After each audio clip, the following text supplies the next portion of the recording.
Si Kurosawa ay may sariling bersyon ng Macbeth.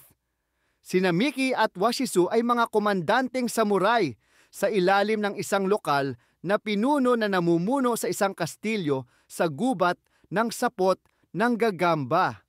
Matapos nilang talunin ang mga kaaway ng kanilang pinuno sa labanan, sila ay bumalik patungo sa kastilyo.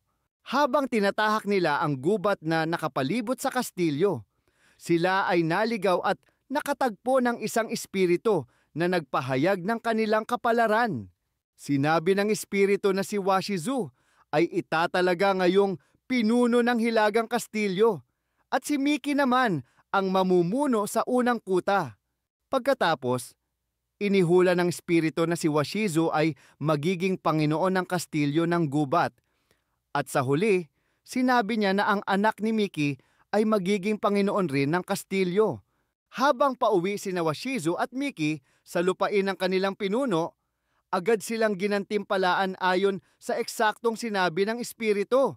Habang pinag-uusapan ito ni Washizu at ng kanyang asawang si Asaji, kinumbinsi siya nito na tuparin ang ikalawang bahagi ng hula sa pamamagitan ng pagpatay sa kanilang pinuno. Nang bumisita ang pinuno, pinaslang siya ni Washizu sa tulong ng kanyang asawa na nilason ang mga tanod ng pinuno. Nang makabalik si Washizu na tila tuliro sa kanyang ginawa, kinuha ni Asaji ang dugoang espada at inilagay ito sa kamay ng isa sa 3 walang malay na tanod. Pagkatapos ay sumigaw siya ng pagpatay sa looban at agad pinatay ni Washizu ang tanod bago pa nito maipagtanggol ang kanyang sarili. Ang anak ng pinuno na si Kunimaru na puno ng paghihiganti at ang karibal ni Washizu na si Noriyasu ay kapwa naghihinala na si Washizu ang traidor at mamamatay tao. Sinusubukan nilang balaan si Miki, ngunit ayaw nitong paniwalaan ang sinasabi nila laban sa kanyang kaibigan. Si Washizu naman ay nag-aalinlangan sa katapatan ni Miki, ngunit nais pa rin niyang magtiwala sa kaibigan. Plano pa rin niyang gawing tagapagmana ang anak ni Miki dahil hindi sila nagkaroon ng anak ni Asaji. Balak ni Washizu na ipaalam kay Miki at sa anak nito ang kanyang pasya sa isang engranding piging. Ngunit sinabi sa kanya ni Asaji na siya ay nagdadalang tao, dahilan upang malito siya kung sino ang dapat niyang gawing tagapagmana. Sa gitna ng piging, nabalisa si Washizu nang mapansing hindi pa dumarating ang mag-ama. Nagsimula siyang mataranta nang makita niya ang multo ni Miki at sinabi ni Asaji sa mga panauhin na lasing lamang siya kaya't pinayuhan silang umalis.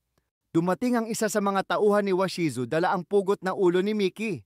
At dito na pagtanto ni Washizu ang ginawa ng kanyang asawa sa kanyang likuran. Ikinuwento rin ng tanod na nakatakas ang anak ni Miki. Kalaunan, labis ang pagdadalamhati ni Washizu nang mabalitaan niyang nakunan si Asaji. Sa matinding pangangailangan ng tulong para sa nalalapit na labanan laban sa kanyang mga kaaway, bumalik siya sa gubat upang muling tawagin ang espiritu.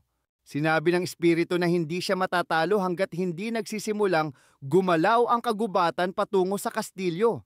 Naniniwala si Washizu na imposible itong mangyari kaya't buo ang kanyang kumpiyansa sa tagumpay. Bumalik siya sa kastilyo upang hintayin ang pagdating ng mga hukbo. Sa kalagitnaan ng gabi, narinig sa kastilyo ang tunog ng mga punong pinuputol, ngunit walang makakita dahil sa dilim. Habang pinapalakas ni Washizu ang loob ng kanyang mga tauhan, nagsimulang lumipad palapit sa kastilyo ang mga ibon na inakala niyang mabuting palatandaan. Umupo siyang armado at naghintay. Sa kanyang pag-idlip, nagising siya kinabukasan sa isang makapal at mahamog na umaga dahil sa sigaw ng mga abay ng kanyang asawa.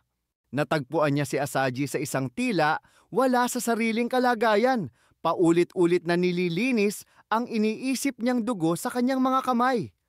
Malinaw na nawawala sa katinuan dahil sa matindi niyang kasalanan.